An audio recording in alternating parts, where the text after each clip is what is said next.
Thank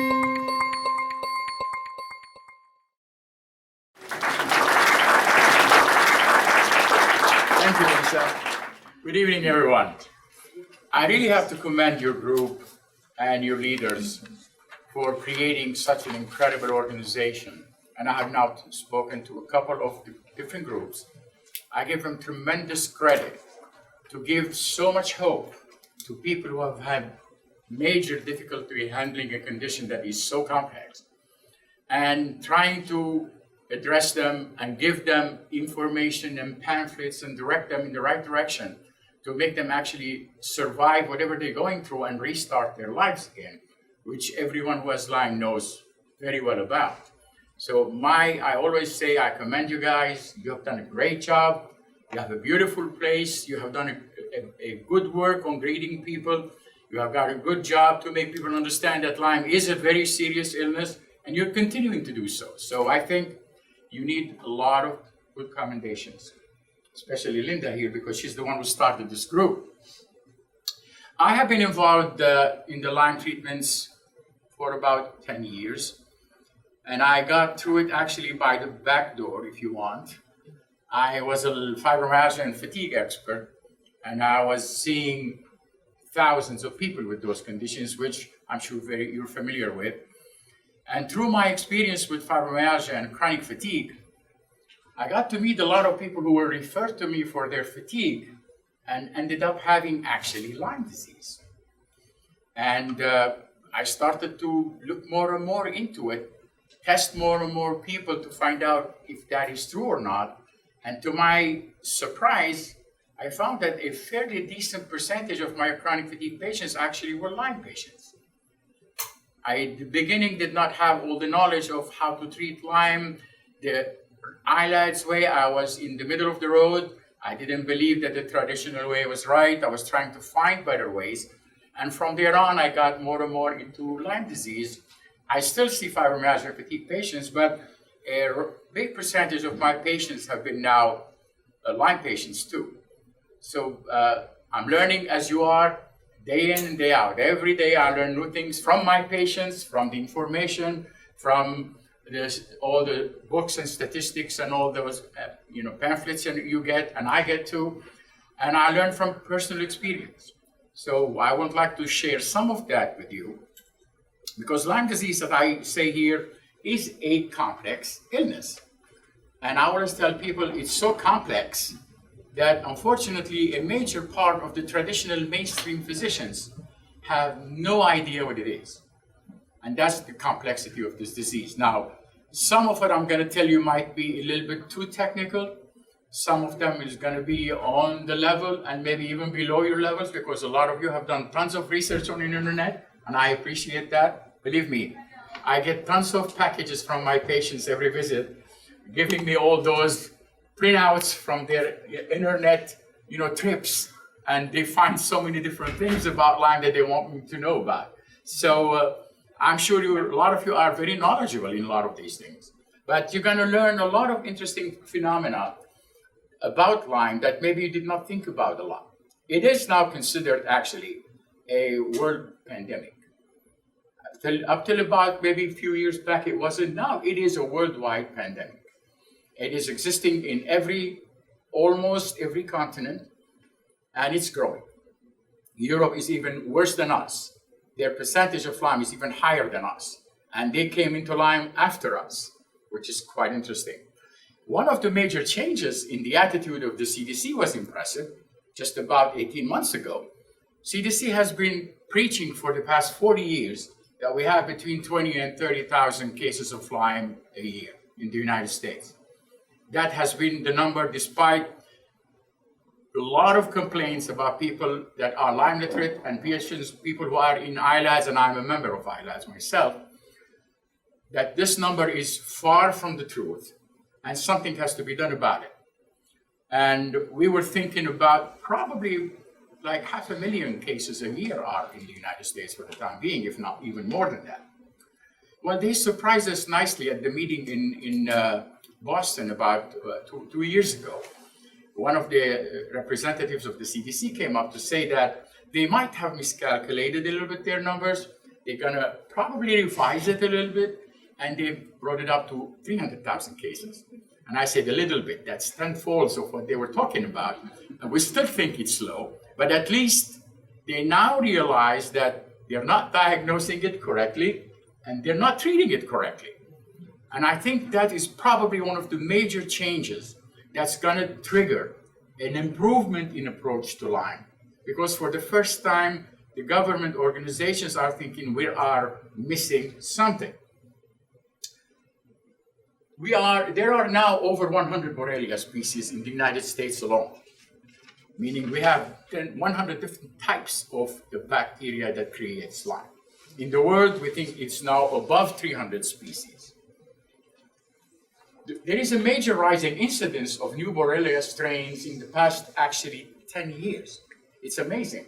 There are 15 new strains that have been discovered in the US and Europe. And it's growing at an incredible rate. If you see the numbers, there are a lot of strains in the USA, the Pacific US, the Southern US, the North America, in Europe, in Asia. There has been a lot of those things that are happening. Every month we hear of a new strain that is showing up. This one is one of the newer strains that is creating a lot of nervousness in the Lyme community. It's called Borrelia miyamotoi. As you can realize, it's a Japanese name. And it has been actually found in the Western United States and thought to be coming from Japan, maybe. And that's why it has been also, some strains of it were found in Western United States. The problem is that within 3 to 4 years' time, 2 to 10% of the cases in the Eastern United States are involving this nasty bacteria. So it is really traveling a lot faster than we think. What is bad with this bacteria, Dr. G? What is wrong with it? Well, one thing, it doesn't show up on the regular tests at all.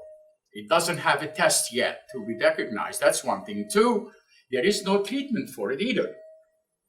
And that's another issue that is worrying us a little bit. And plus, there is a more and more involvement in a condition called relapsing fever disorder, which we think it has something to do with this. So it is not a nice bacteria to be dealing with, and there's a lot of research to try to find out if we can test it for the time being. There is also incidence of rising co-infections, and we know Lyme is the biggest infections in the world. Some of them are co-Lyme, and some of them are associated with Lyme as secondary infections. There is one that is causing a lot of aggravation, the Powassan virus, which we still don't have any treatment for either, and it has something to do with the condition that I told you, relapsing fever disorder. There are absolute anaplasmosis that has increased, anaplasma has increased, rising incidence of the relapsing fever, as we mentioned. There is also a rising incidence of tick-borne co-infections too. I like to use this term. A lot of you probably heard of his name, Richard Horowitz. Horowitz is one of the probably biggest authorities on Lyme disease in the world. A remarkable man, brilliant fellow, an internist who has done a tremendous amount of research and writing about Lyme. We're pretty good personal friends, and I believe in his treatment protocols a lot. He came up with about a year ago. He came up with a new way to call Lyme disease. He called it MSIDS, which means multisystemic infectious disease syndrome. I think chronic Lyme actually applies to this a lot better than the term chronic Lyme. I like the term. It defines patients that have chronic Borrelia co-infections with chronic fatigue, muscle pain, joint pain, neuropathy, psychiatric abnormalities, overlapping etiologies responsible for their syndrome, which really talks like chronic Lyme syndrome. But I think it's a pretty good defining term, and I give him credit for it, and I wanted to use it, so you might be hearing this term more in the future as an MSIDS. Why is Lyme so complex, Dr. G? Well, the complexity comes from different areas. One, complexity in diagnosing Lyme. The second one is the burden of systemic Lyme and systemic borreliosis on the body and the problems that happen with it, and the complexity of the treatment protocols themselves. So all three areas are major concern. Diagnosis. What's the problem with that? Well, what do we usually use for diagnosing? The first one that is used by mainstream doctors, if you want, family doctors that you go to, or whatever, even infectious disease specialists, by the CDC protocol, they do the CDC New York State testing panel, and they follow it by a Western blot. That's the most common test that is performed actually not only in the United States, but all over Europe and the world still. The problem with this test is that it didn't change in characteristics since 1975. It was created around that time. It was created depending on the strains of Lyme that were available at that point. And it wasn't actually created as a test. And I always say I am the devil's advocate. I like to just say that the CDC wasn't terribly wrong around that time. When they did this test, it was actually for purposes of epidemiology. They wanted to know what type of Lyme was where. So the test was created for that. It wasn't a test for Lyme. But then everybody in the medical world hooked up to it and used it as a Lyme test. And we're going to find out why that's not good. There are other commercial testing methods that are also available that maybe are a bit better than the CDC and a bit more reliable. There is a Lyme culture now that is available, which I think is great. And if you people listen about or pay attention to the Lyme experts, you hear a lot the name of Joe Brascano, which is probably the first person who created the interest in Lyme disease in the world. This gentleman, which was a physician from New York State, has created the whole Bible of Lyme at the beginning. And he still is one of the heads of ILADS, and he has tremendous amount of research, and he had a major hand in finding the Borrelia culture method.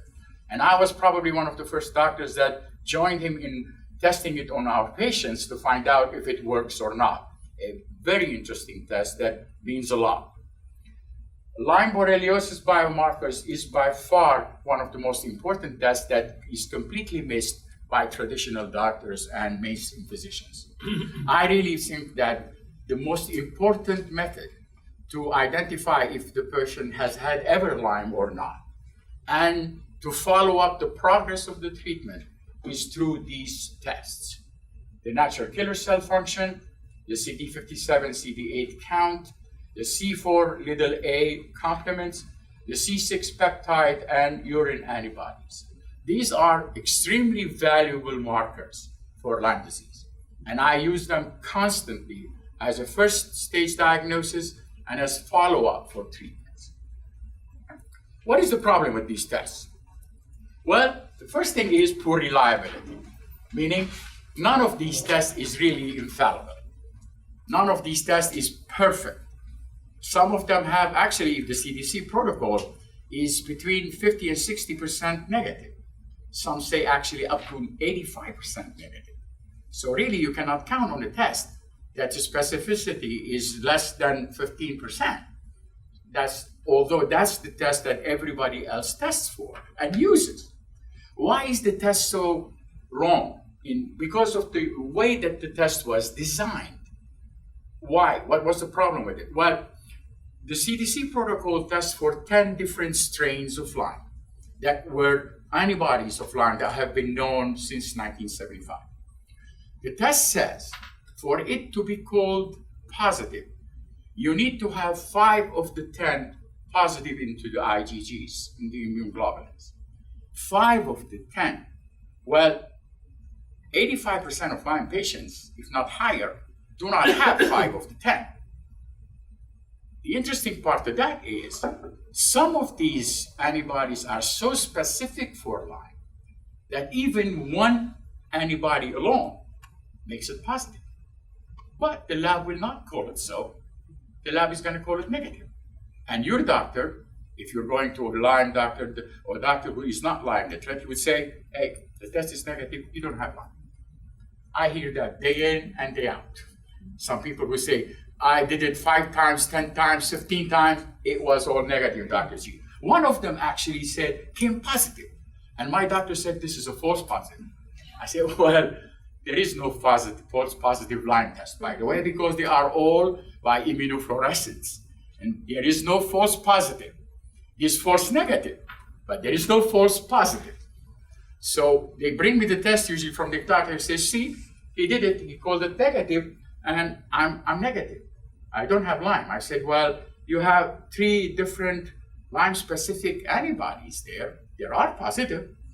So why would he call it negative? Well, because, as I said, the parameter is 5 of 10 positive, and that makes it negative. So it's very difficult to diagnose depending on that. The immune system is another thing, reliability issues, or the problem with the test. The immune system is incompetent and very much suppressed in Lyme. But don't forget, all Lyme tests depend on what? On antibodies. All of them. Every Lyme test relies on Lyme antibodies. Well, if your immune system is so weak as not to make enough antibodies in enough concentration, you're not going to make it. Your test will come negative. Although you have Lyme galore, but your immune system is so beat, so much weakened, that you are not fabricating enough antibodies to make the test positive. And that's a major issue. So the reliability depends a lot on the fact that the immune system is very, very weakened. Spirochetes are nasty little things. They hide in very, very much different areas of the body. They're not only in the blood, actually they're rarely in the blood, only for a short period of time. They are in tissues. They are in dormancy stage. They are recent activations or no recent activations. Well, if you test somebody who did not have an activation, whose Lyme is in dormancy, and they did not have recent problem with the Lyme itself, a disease and flare up, the test is going to come negative. And it's very commonly so. So it makes it unreliable or poorly reliable to give you adequate results. And the recent thing is, another thing is, they could have used some form of an antibiotic or anti-inflammatory or immune suppressant agent because they have other diseases, they have an infection or something like that, which makes Lyme hide from the blood, go in hiding very quickly. And once it disappears from the blood, the antibodies are not there anymore, and the test turns also negative. So there are so many things that render the problems would have these tests positive. That's a problem. The next issue is, what's the burden of the Lyme on the body? Well, the major thing, and that's why I put it in red. The major problem with Lyme, it's an extremely inflaming illness. It creates a major inflammation. Where? Almost everywhere. All the tissues that Lyme has been in contact with, there is inflammatory processes. In the brain, in the skin, in the joints, in the lymph nodes, in everywhere there are inflammation. And the next thing is, it exhausts the immune system, because the immune system is doing everything possible to get rid of it, and it can't because it is very immune suppressant, it's evading the immune system, and it kills the natural killer cells. Something interesting that I always tell my patients, you don't realize that, but individuals who I test them for CD57, which is a killer cell that is known to be specialized in killing Lyme. The research has shown there's a major relationship between frequency of attacks with Lyme disease and CD57 count, which is one of the subgroups of the killer cells. What happens to them? Well, what's the job of the killer cell? The name tells you what it is. They kill infections. I always call them to the patients as a lovely name. I say they're your soldiers. They're around trying to find whatever is not human, whatever is not looking correct, attack it, grab it, digest it, spit it out. That's the job of the killer cells. So, what happened to mine? Well, because they are very zealous and attack everything that comes in their direction, they attack a lot of organisms and infections that they may not be able to kill. Oh, is there such a thing? Oh, yes. There are infections that the autoimmune system in our killer cells are not programmed to kill. There's groups of viruses, there's groups of bacteria. Lyme is one of them. And what happens then? Well, those cells go into the direction of that invading organism, and what do? They want to grab it, phagocytize it, meaning get it in and digest it. What happens to them? They get poisoned from inside. By what? By the organism that they're trying to kill.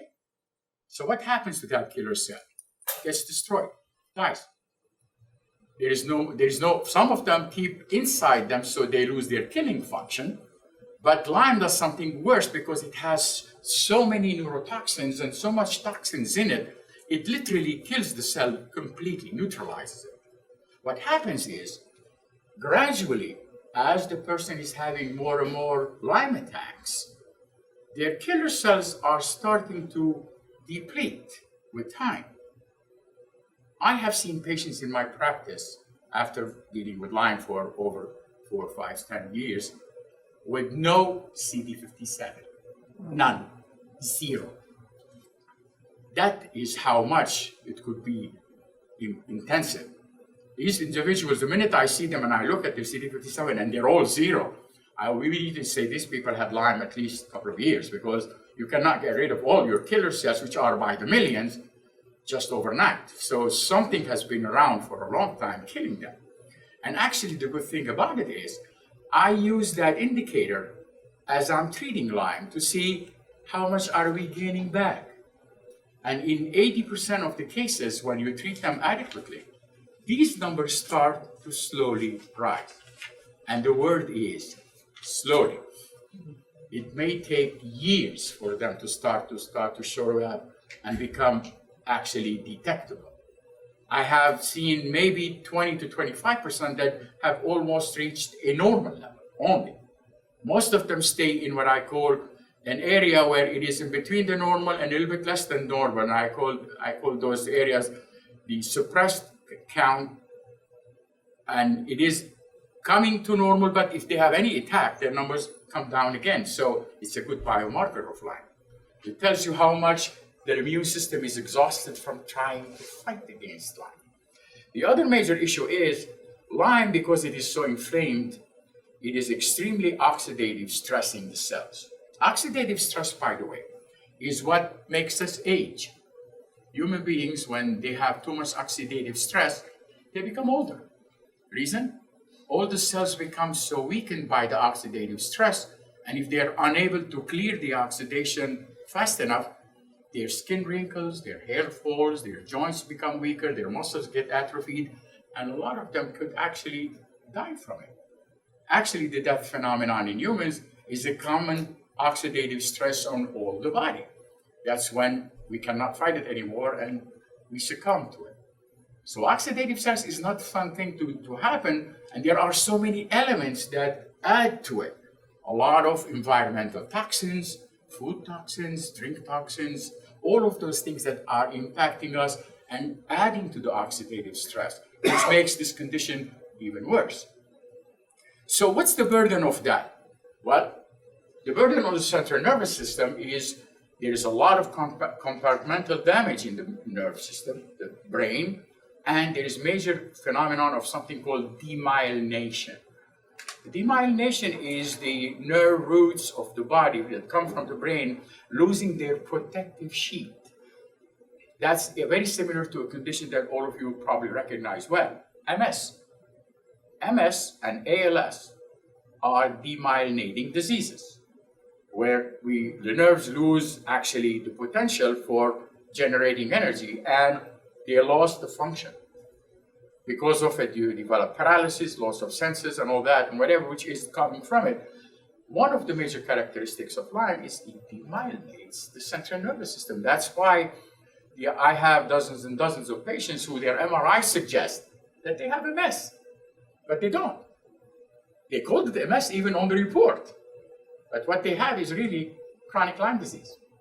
So it's extremely demyelinating. Multisystemic tissue invasion, and we spoke about how Lyme can be in any one of your tissues of the body, in the skin, in the lymph nodes, in the muscles, in the joints, every one of those could be involved with it. They can also exhaust the immune suppression. We talked about that, and gastrointestinal manifestations become a problem because Lyme creates a lot of toxins that are washed out by the liver sometimes to the gastrointestinal tract, and because of associated weaknesses and damage in the lining of your vessels there, and your small intestines and large intestines, especially small intestine, you develop phenomenon of what you heard Eric talk about, the leaky gut phenomenon. Leaky gut phenomenon is the lining of your intestines losing the power to block the toxins from getting in. There is a leak between the cells of the bowels that permeate some of the toxins and the undigested food through the walls of the blood, those organs which are the small intestines, and create a major immune response to them. And that's very commonly seen in people who have Lyme disease. Multiple chemical sensitivities, which is that manifestation of it. There are a lot of Lyme patients who have MCS. Actually, it's very common.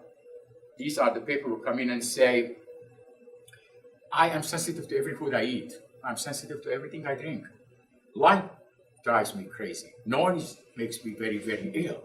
I am sensitive to body temperature changes, and very, very nastily, very badly. I'm getting more and more sensitive to medicines, to foods. That's a phenomenon of multiple chemical sensitivity disorder. That's problems with the immune system not being able to handle the impact of all these on the immune system that's already burdened by Lyme. And now it has major issues handling itself. So they have a lot of these as very, very existing co-condition. Mitochondrial malfunction and failure is major. I am a guy who believes that most of the problems in Lyme and chronic illnesses, such as Lyme and chronic fatigue and fibromyalgia, directly result from the fact that we have mitochondrial malfunction and failure. Reason. Your cells and my cell, by the way, as a tidbit, and it's nice because patients don't, when I tell them that, their eyes pop. I said, do you know how many cells your body are made of? I don't know. 10 trillion. On the average, we have 10 trillion cells, from our hair to our toenails. And each one of our cells have at least dozens of mitochondria, which are what? Power plants. I call them the power plants. Reason, that's how our cells survive. That's how we survive. That's how our tissues do anything that they need to do, through mitochondria. What can go wrong, Dr. G, with those? Well, we just said oxidative stress that Lyme can do is damages the membrane of mitochondria, which renders their job very difficult. So mitochondrial failure, inability to create energy, becomes a major issue. What does that mean in human terms? I always tell patients, chronic fatigue is the result of mitochondrial damage. Why? Because it's an energy crisis. Energy crisis is fatigue. The more energy crisis you have, the worse your fatigue. As simple as that. That's why most patients who come to me with Lyme disease have been diagnosed as chronic fatigue or have chronic fatigue syndrome. So that's an important issue. Endocrine dysfunctions, meaning problems with hormones, very common in Lyme disease too, because of the impact on the brain function itself, and the brain is the center of hormone production. So what happens? The real impact of all what we talked about causes issues with the brain. Encephalopathy are conditions that affect the brain, which results in what? Decline in cognitive and executive functions. The most common thing that these individuals come in with and say, I'm brain fog. Some people call it brain fog, which is cute. It's a nice word. Some people say, I don't know if I'm going or coming back. I would leave the room to do something, and at the doorway, I already forgot what it was that I was going to do. That's very true. And that's a very common phenomenon in people who have chronic illnesses like chronic fatigue and Lyme disease. It's very common. A lot of them, they say, my husband thinks I'm crazy. He tells me something an hour ago or 15 minutes ago, comes back and asks me if I did it, and I look at him and said, what did you ask? What do you mean? We talked about it, and I told him we needed to do this, that, and whatever. He said, you're gone. Nothing left there. I can't even remember the page. Some of them say something interesting. They say, I go to work, Dr. G, I read my instructions on the computer, and I'm reading my computer. By the time I arrive to the bottom, I forgot what was on top. Completely. I don't even remember it. The issue is communications of the brain that have been impacted by what we spoke about as an inflammatory damage. Inflammation causes miscommunications in the channels of the brain. It's not like you're not remembering exactly, but you're misplacing the information. I always tell people, it's really funny. The brain, when you get that input does go in. The problem with it is, because you have the deranged communication between the front of the brain, which is the input area, and the back of the brain, which is the memory site, you put your information in the wrong spot. Now, when you are going your natural way to get that information out, it's not there. You could remember it in another 30, 45 minutes.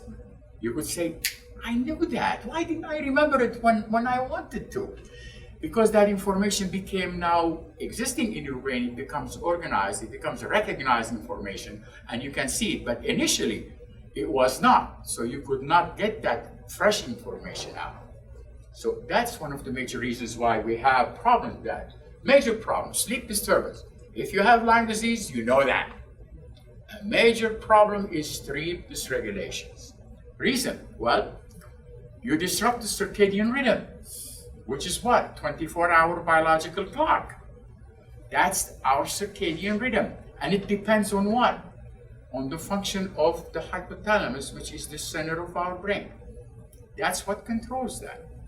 When you inflame your brain and your hypothalamus lost its communication system, one of the first things that goes is your sleep. What happens to it? Well, you have difficulty going to sleep, you have difficulties to remain asleep, you have difficulties waking up in the morning, and you wake up in the morning as if you didn't sleep a week. Those are major issues with Lyme and these diseases. It's a very common phenomenon. Personality and mood alterations and personality disorders are big, especially, and I feel bad for these patients, my kids. Children have remarkable problems with personality disorders, a lot more than adults. I have children in I treat, by the way, patients with Lyme from the age of 4 to 85. And I have patients that are 40 years old, and some of them actually treat. 4 years old are patients that I see and start to see. These individuals, poor kids, they don't recognize their mother's name. If I ask him, what's the name of your brother? He doesn't know. They don't recognize shapes or forms. If you show them animals, they will give you the wrong name. It's a remarkable thing that is amazing. How much discommunication is there in the brain. They don't recognize the letters. They think a letter and write something else. It's a phenomenon that is extremely disrupting and very disturbing, even to the doctor. Those things make me feel very upset because a lot of these kids had this for years and nobody looked at it. Even their parents started to notice it, but nobody looked at it. I end up sending them to specialists who know how to treat psychological problems in Lyme. And believe me, there are only 3-4 of them all the East Coast. There are very little of those. But if you don't send them, it's going to be a major issue for them to readapt. So it's a major problem. Those are the brain issues. Polyneuropathy are these what we call neuritis, neuropathy issues, pains, shooting pains in the neck, in the shoulders, in the back, in the legs, in the feet. All of those phenomena are phenomena that come from irritated nerves that have been disrupted in the brain. So neuropathy is a common phenomenon in Lyme. Arthritis and periarticular involvement. It's interesting, arthritis in Lyme is not like the regular arthritis. It doesn't come from degenerative processes inside the joint. It comes from the fact that Lyme inflames the lining of the joint inside. So it is pain, but no heat, no abnormality, no defects in the joint, but it is something interesting. One of its interesting characteristics is it's a migratory arthritis, meaning you could have this pain today in your right knee, tomorrow it will be your left hip, next week it will be in your right elbow, it will be a right shoulder, it could go back to your left elbow, go down to your ankle. Every day it's a different spot. And that's one of the major presentations of arthritic processes in Lyme, because it is an inflammatory issue within the joint, and because it's not like the regular arthritis, inflammation, degeneration, it doesn't stay fixed in that joint. It moves from joint to joint to joint. And that makes it even harder to detect, because a lot of them say, well, the first time they came to see you, they said, well, I had pain here. Okay. The next time they come in, they say, oh, my knee is killing me. I can't even walk on it. It swelled up on me and I couldn't walk on it. I said, well, it was your left elbow. Yeah, but that's better. This is now terrible. And that phenomenon happens a lot. So it's important to realize those things. The gastrointestinal malfunction we talked about, and one of the big ones is malabsorption syndrome. Why? The lining of the bowels are impacted, and the food are not absorbed correctly, which usually results in what? A lot of malabsorption problem, meaning you have deficiency in your nutrition, which in a body like the one who has Lyme, it's even worse because you need every amount of nutrition you can to keep your system going, and you cannot absorb it. And that's a major problem. You have also mucosal damage, which leads to the leaky gut phenomena we talked about, meaning there are breakdowns in the areas between the tissues in the gut. So a lot of undigested food or toxins that came down from the liver. Remember, the liver is one of the biggest detoxing agents in our body. The liver does that and the kidney does that. But the liver removes a lot of toxins from your circulation and pushes them through the bile to the gut. So what happens to them? They go through to the gut. Technically speaking, they should go with the stools and go out. What's the problem? Well, a part of those tissues down there have leaky gut phenomena, meaning there is cracks in the cells of the bowels that allow that toxin to be reabsorbed. That means it goes back in. So the toxic state remains on and on and on because this loop is going on all the time. And that makes it harder for Lyme patients to get rid of detoxing. That's why they have a lot of toxic syndromes. They need a lot of detoxing because they cannot get rid of their toxins correctly. So that's a phenomenon that comes from it. Mitochondrial hormonal malfunction, we spoke about the mitochondrial damage, and I am a big guy on mitochondrial damage because I think that probably is the source of a lot of the trouble in these illnesses. That's what creates all the energy that our body needs to survive, and we lack a lot of it. And because of that, also we have a famous phenomenon called adrenal exhaustion. By the way, medicine doesn't accept the fact that there is something called adrenal exhaustion. It is not in medical books. 99% of patients who come to me have adrenal fatigue and adrenal exhaustion. No two ways about that. Reason, these conditions are extremely stressful. Stress needs the brain and the body, especially the brain, to manage it. To manage the stress, you need an adrenal support. Why? Cortisol is what manages stress. And cortisol comes from the adrenals. Okay, so I have my adrenals. I have two of them, yeah?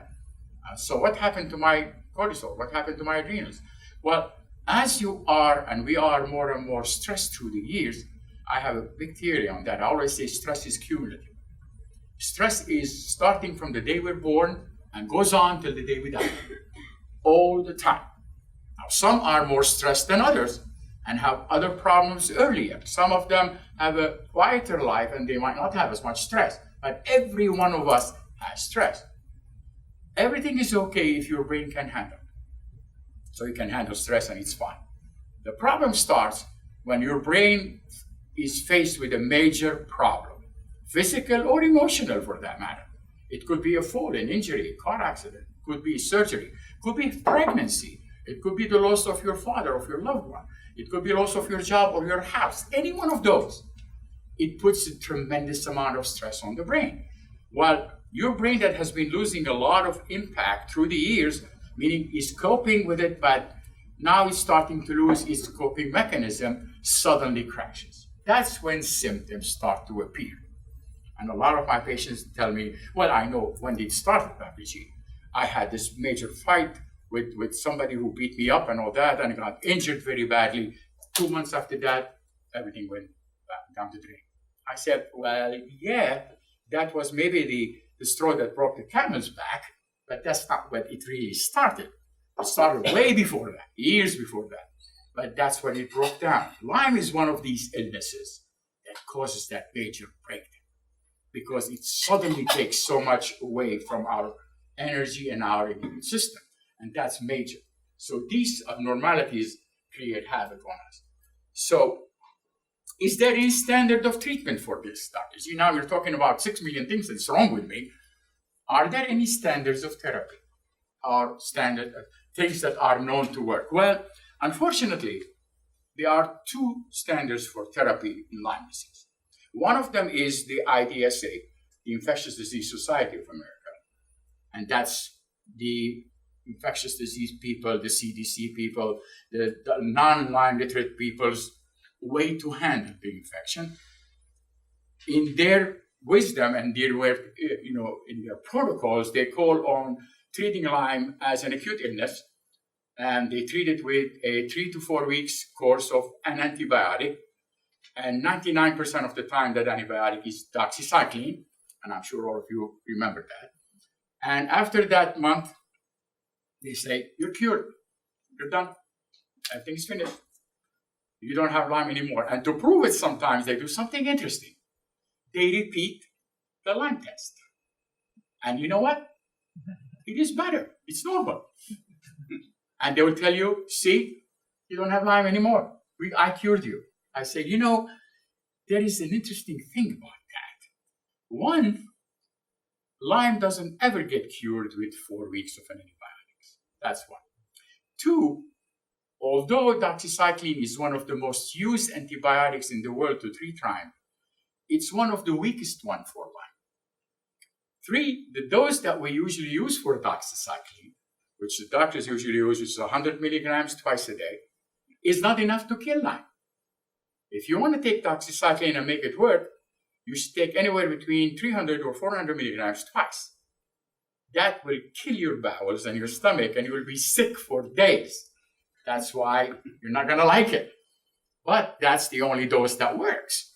And if you're going to treat Lyme, again, you should treat it for a lot longer than that, because the cycle of life of Lyme disease is 4 weeks. So if it's in the circulation 1 week, it's out 3. So it could be completely out of circulation, and you're taking all this antibiotic, and it's not doing a darn thing. Reason, it's not even affecting Lyme. It's out. It's hiding. And that's why it's a questionable treatment. But there has been this major argument between us ILADS people and IDSA people now for years. And I think it's going to go for a few more years, because we're still not agreeing on basic premises of how to treat Lyme. But IDSA, Infectious Disease Society of America approach, there's a lot of regular doctors who do that. Traditional doctors will do that, but that's what they learned in medical course. ILADS, which is the group that I belong to, the International Lyme Associated Disease Society, has from the initial first step believed that that approach to Lyme is counterproductive. That Lyme has been shown times and times again, if you treat it with a short course, it will come back. It will come back with a vengeance. It will come back even worse than before, and or it becomes more chronic. And we believe that you have to treat Lyme, you have to treat it a lot more aggressively than that. Plus, we believe that there are other things that you need to treat in Lyme. I believe that there are pitfalls to this treatment, even in the antibiotic portion. Why? I have this term that my patients know that I say a lot. I say Lyme is a chameleon. Why chameleon, Dr. G? I say because it changes its forms all the time. Doesn't stay the way it is. It changes from form to form to form to form. Meaning, if it encounters any form of resistance, any form of immune attack, any form of an antibiotic, it cocoons into a cystic form. Cystic form is it makes a real hard shell around itself, which is impenetrable by any antibiotics or the immune system. Absolutely not. That doesn't even impact it. There's only 1 or 2 antibiotics that are known to slowly impact that. But usually regular antibiotics don't do a thing to it.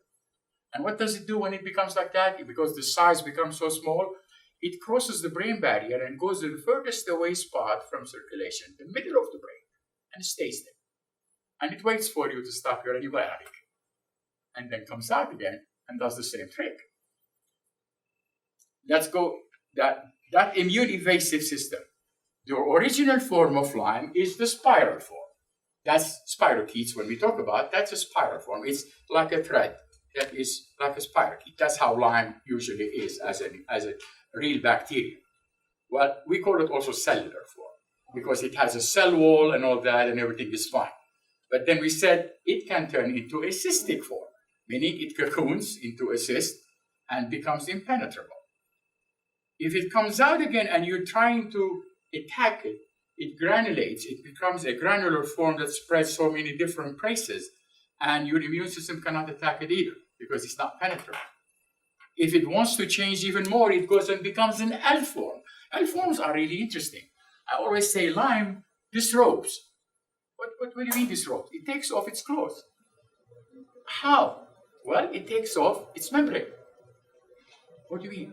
It actually sheds off like a snake. It sheds off its membrane and becomes what? Pure protein. Well, pure protein is not recognized by the immune system as an infection. Reason, the only thing that our immune system utilizes to recognize an infection is the membrane of that infection that is not human. It immediately says, oh, this is an invader. I'm going to attack this darn thing because it's not from me. The problem is if you remove that membrane, the proteins are not anything that will make them pay attention to it. So they actually evade the immune system. It's a remarkable thing that they do. Now we know there's another form that is coming more and more in Lyme and other diseases, by the way. And we, people who are dealing with infectious diseases, are not very happy with this. There's a phenomenon called biofilms. Some of you might have heard about it too. Mm-hmm. Biofilm is a phenomenon where an infection wants to protect itself, so it builds a cocoon of a gel that has certain chemicals in it and hides right in the middle of it. That cocoon is one, undetected by immune system, and two, unpenetrable by antibiotics. What's not funny about that is that other bacteria and organisms recognize that that's a safe area. Guess what do? They join the other infection, go inside the biofilm, and they have a powwow. They have fun, they talk to each other, they exchange all their parts, their elements that they use to fight with. They exchange all those nutrient elements that they have, they change their plasmids and all those things, and they start to learn how to become more resistant. And when they get out of that biofilm, the immune system doesn't even recognize them. It's completely different bug, and it's completely different element, and becomes so hard to treat these elements. If, Eric could remember this, in the meeting that we had down in Philadelphia, there is a very, very respectable researcher, a lady called Eva Sappi, that came to talk about biofilms. She is the foremost, knowledgeable person in actually biofilms. She works at the University of Connecticut, and she has a team of 20 people who work with her. She came with a whole talk about biofilms that I was at, and scared the heck out of us all. She says, I have been working for 10 years now on biofilms, and my team, which is 20 other people, we're trying for 20 years to find one thing that we can break the biofilms with, and we didn't find it yet. There is nothing that we can do to break it. And that's not a fun thing to hear, because we worry about that. These are some of the forms of Lyme. This is a spirochete on the electron microscope. That's how they look. The next one are actually, this is the cyst, the biocystin granular form of Lyme. And you could see, if you look at the whole picture, you see the spirochete is getting inside the cyst. Actually, in every one of these cysts, there are 4 spirochetes. They'll lie in, go in, cocoon in, and stay in that area away from any pressure. And they don't come out unless they feel that it is safe enough to go out. The next form of it is the biofilm. If you look at it, it's actually scary. The biofilms are 3-dimensional spaces. This is in the super electron microscope. This is even bigger than an electron microscope. And the bacteria and viruses and all that live inside that space. And when they are in, we can get them. So it is not a fun thing to see that. And Lyme has been known to create a lot of biofilms. And that's why we're starting to get more worried about, if we're going to get resistance form of Lyme, how are we going to actually treat them? Although there is a tremendous amount of research going on in that direction, and I think we will eventually, people like Eva Sappi and her team will get us to find out how we can find it. But it's not right now yet. So what do? The treatment pitfalls is that treating the chameleon is not easy. Why? Well, For one thing, we need to read different antibiotics. Why? These different forms of Lyme have different antibiotics that affect them. So taking one antibiotic, even if it is doxycycline in high dose, is not enough. Because if it changes form, you're not going to be able to get it. We need different antibiotics or different forms of the Lyme, and that's why you need more than one of them, and you need them actually in mixtures of natural and regular antibiotics, because that works better. A lot of people say, you mean natural antibiotics from plants, Dr. Z? Yeah. And do they work? They work very well. In my experience, they do very well, and we have a lot of doctors who use them. They are not maybe as potent as some of the powerful prescription antibiotics, but they're very, very good, and they work in areas that the others don't work. One thing I always use as an image to my patients so they understand why do we do all this for treating Lyme. If you know anything about computers, and I'm sure a lot of you do, you hear a lot about something called the firewall. Computers have firewalls. What do? They block viruses and other elements and all that, and bad programs from getting into your computer and messing it up.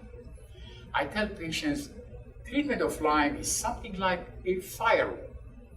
We build it around the Lyme. So if it wants to change its form from any type to any type, it is attacked by another one. It is attacked by another one. And this way you have 2, 3 different antibiotics working at the same time to actually block that Lyme from going back in. Why? What's the philosophy in Lyme? Is to kill enough of it so you don't have so much left around. And the more you kill, the better your immune system has a chance to overcome it. So the philosophy is as much, meaning reduce the load. Once you reduce the load of these infections, you can control them better. So our point is to reduce the load. So that's important. So we treat the chameleon. We also treat the associated opportunistic infection. The problem with the Lyme is that nasty little tick bite doesn't have only one bacteria sometimes. I always say, actually, there is a soup there. Soup, Dr. Z, yeah. You have multiple bacteria and parasites that can come with that bite. It could be Borrelia, along with Babesia, along with Bartonella, along with Ehrlichia, along with Anaplasma, along with Mycoplasma. There's a lot of other things that can come together inside that bite. And now you have to treat all those things too, because if you don't, you always are falling short. The patient does better, but does not improve a lot and stagnates at a certain level. So we need mixed. Like what? Tick-borne and non-tick-borne infection. Tick-borne meaning came with that bite, like the Babesia, Bartonella, Rickettsia, Ehrlichia, Anaplasma. Mycoplasma is a debatable issue if it's come from the bites or from outside. I believe Mycoplasma is actually a co-Lyme infection. But ILADS people are not approving it with me yet. They don't believe so yet. I believe it is, because 92% of patients who I have seen with Mycoplasma, with Lyme, have Mycoplasma positive. There's no two ways about that. Now, chlamydia is not a Lyme bite-related infection, but it's a co-infection, and these are the nasty ones, the viruses. Epstein-Barr is big. And a lot of people say, well, isn't that mono? Yeah. I never had mono in my life. I say, but you're positive. What do you mean I'm positive? I never had mono. I said, see, it's interesting. Statistics show that 92% of the American population is positive for Epstein-Barr. 92%. Meaning everybody and their relatives have gotten Epstein-Barr. Which is what? Which is the mono. The problem is everybody looks at mono as a classic mono. Meaning fevers, very severe lymph nodes in the neck, feeling horrendously fatigued, liver enlargement, being in bed 2-3 months, not being able to go to school, to work, and all that. That's a classic mono. Believe me, whoever had it will know what it is, because that is not a fun disease to have. The problem is the virus that creates it, which is Epstein-Barr, is from the family of herpes viruses. And us human beings cannot control herpes viruses. We have no way of controlling herpes virus. Our immune system is not programmed for that. Why? Well, just look, whoever knows or has fever blister. Well, you have your fever blisters all your life. Every month, every week, every 2 weeks, and whatever, and it comes back and again in the same spot, by the way. Why? Because that's where the virus is. And every time that you break up your immune system, the virus comes out, so you have a fever burst. And it will never go away until the day you die. Because viruses of that sort don't. And there are other ones that do. One of them is the Prowassa virus, HSV6 virus, the cytomegalovirus. All of these viruses come and don't like to leave us. They're very good friends, and they activate all the time, especially when you activate your Lyme. Because now your immune system is busy to try to block the darn thing. It doesn't cover those infections, so they come out and have a field day. That's why it's so hard to treat Lyme without paying attention to these things, because patients are breaking down a lot. So we need to pay attention to these infections. That's very important. So the complexity continues, treating associated infections, and now also treating systemic malfunctions. We just said gastrointestinal problems we have, immune deficiency problem we have, hormonal production issues we have, mitochondrial issues we see. If you don't treat those, you're not gonna ever finish with it. Meaning what? There is always, the patient is still fatigued, still achy, still having breakdowns, still having flare-ups. And the reason, a lot of these issues have not been addressed. Traditionally, in traditional medicine, doctors don't think of these as associated problems, by the way. They don't, which they are, but they are not, because when you go to your family doctor and you say, I'm very tired, I think I have Lyme, what does he do? He will test first your general panel, which is your chemicals, and he tests your blood count. The two big things that every doctor does whenever we go to the doctor's office. Both of them will not show anything because they will be all normal. So he will look at you, he says, you know what? I don't think you're sick. There's nothing wrong with you. The test is perfectly normal. But I'm very tired. Okay, I'll go with you. I'll test your thyroid. So they test your thyroid function, because usually thyroid function is associated with fatigue. Well, the answer that you get again is, oh, there's nothing wrong with your thyroid either. So your problem is you're overwhelmed, you're depressed. You probably should go and see some psychiatrist or somebody to give you something for it. That's so common. 90% of my patients came to me on one or more antidepressive medications. Reason, they've been told there's nothing wrong with them, and they're depressed. That's what it is. Well, if you go further in these testings, like the ones that we do, you find out that there's a lot of things that are not right. There are a lot of things that need to be looked at. And that's what we talk about systemic malfunctions. For example, like what? Correcting the mitochondrial damage, optimizing the hormone balance, enhancing the immune insufficiency, improving the killer cell function, correcting sleep, major. If you don't sleep correctly, you will not feel good. Period. I always tell my patients, you don't sleep well, you will have pain, and you will be tired. If you want it or not. Why? Sleep helps your brain and your body recuperate your mitochondrial function. That's when we heal. If you don't sleep, you don't heal. If you don't heal, you're exactly where you are, stagnating. You could sleep 12 hours, you'll wake up at the end of it as if you didn't sleep 5 minutes. And I hear that day in and day out in the practice. I sleep 8 hours, 9 hours. I wake up as if I just went to sleep. I can't even get out of bed, I'm so tired. Because you never went into good sleep, which is the deep sleep where you and I make mitochondrial repair and function. So that's a major issue. Paying attention to the sleep is a major problem. Unfortunately, doctors have this stigma. We learn from medical schools not to give people things that they can be dependent on. We are worried as anything about that. Meaning, don't give them that, they're gonna get addicted.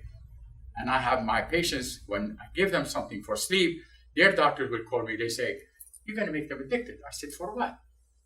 The medication that you're giving them for sleep. I said, so if they are insomniac, they're better? Is that your idea of sleep? Sleep is the most important function for a human or living organism, even animals. You don't make them sleep, they go psychotic. And you want them to happen? That happened to them? Rather, I want them to take their sleep medication. Plus, I said, listen, addiction has something to do with the benefits you get from the medication. If it makes you high or it makes you low, you could get addicted to these things because you have the benefits of those things. But sleep medication doesn't make you neither high nor low. It puts you to sleep. And that's what it is. So why do you worry about people becoming dependent or addicted? They will become dependent, but they sleep, which is key. They start to function. They rebuild their mechanism and their energy. You need that. Believe me, hundreds and hundreds of doctors call me and argue with me about this. And it's not uncommon because we learn medicine like that, and it doesn't change easy. That's one major problem. Nutritional issues are major, by the way.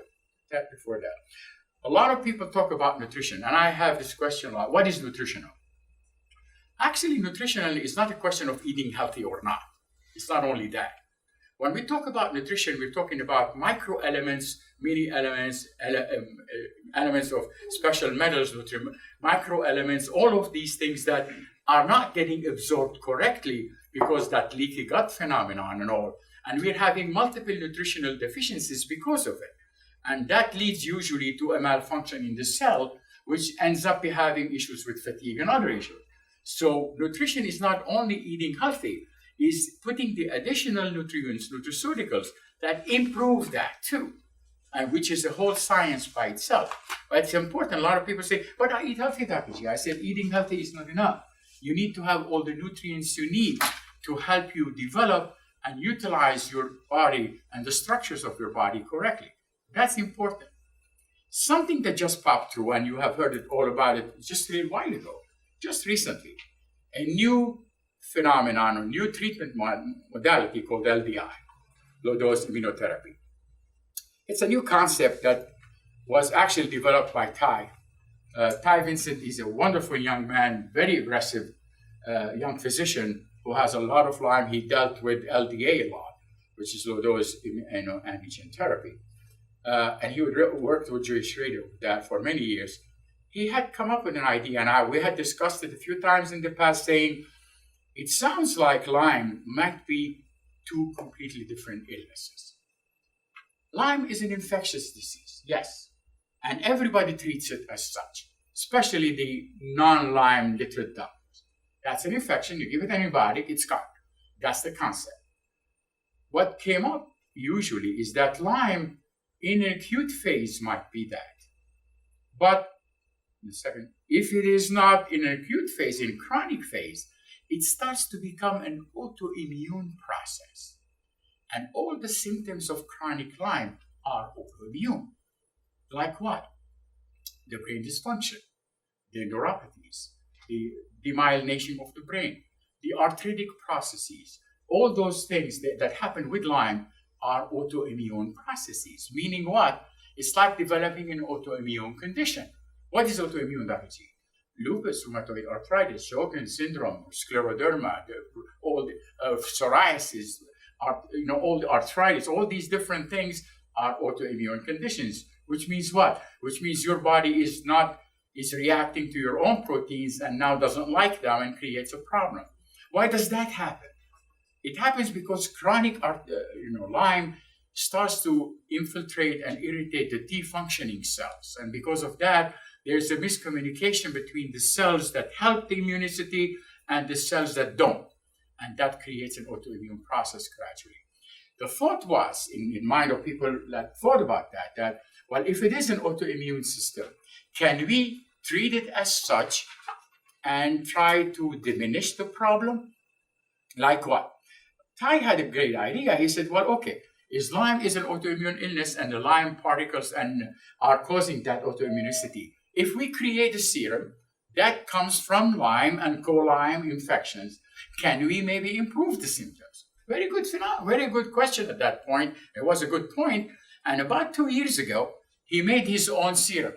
He gathered 9 strains of Borrelia. He gathered 9 strains of Bartonella, 7 strains of Babesia. He got all these together, Ehrlichia and all that, put them in a cauldron, cooked them all together, filtered them through the filters, got the antibodies of all that, and took it in a serum and diluted it to 1 to 1 trillion. And a lot of people say, 1 to 1 trillion doesn't even work? I mean, sure, that's that much dilution? Believe me, it does. Because if you give anybody that injection, they react. That means it does work. He took it and treated about 40 of his patients with it about 2 years ago. He found out that after 6 months, 36 of them, their symptoms improved a lot. So he thought, okay, we have something going. He now treated 200 of his patients with it to see if that works. And he found out 80% of them improved. So he came up with, it was a brilliant idea. He came up and presented it at a meeting where I was at actually last fall in New Mexico. He brought up his results of his treatment. He said, listen, if you give Lyme patients the LDI, and that's an injection not under the skin, but inside the skin, and that's a little bit of a different thing. This is not desensitization like you do when you go to your allergist or to treat your allergies or infections and all that. That's different. Those are given subcutaneously. This is given inside the skin. Why inside the skin? Because the skin is where all the T helper and T regulating cells are. So it has to be inside the skin in a microscopic amount, along with an enzyme that is added to it, which opens up the gates to those cells. Does it work? I used it on 205 patients, and believe me, it works. A lot of them improved a lot on it.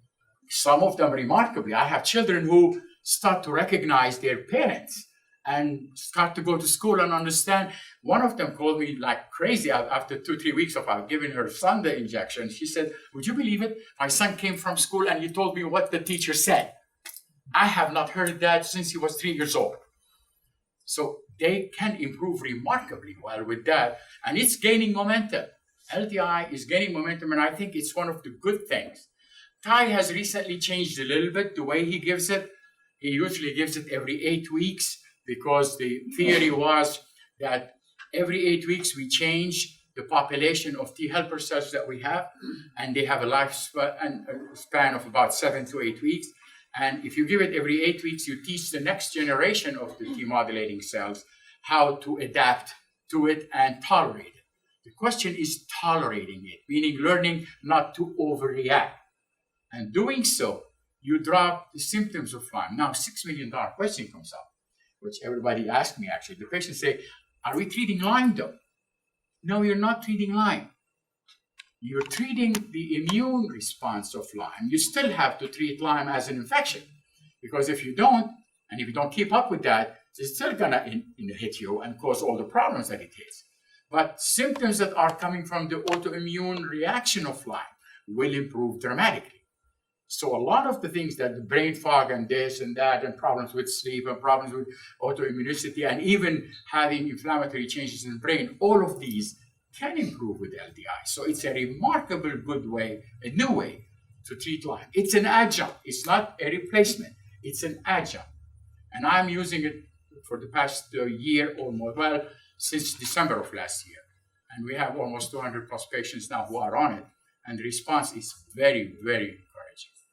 So people who want to do that, it's not a bad idea to do so. That brings me to the end of our topic, saying Lyme is a complex illness. This is not just an infection and you're treating it with antibiotics, and once you treat it at 30 days, it's done, and now you go on your life doing whatever you want to do. It is not. Now we found out, you heard why that's so complex and what it could be so difficult to treat. And we owe all that to this interesting bug. Twice, click it twice. I call it the beast. And it's the smallest bug, but I call it the beast because it is the one who started this major onslaught that is growing in leaps and bounds all over the world. And it really started from a tiny little bug like that.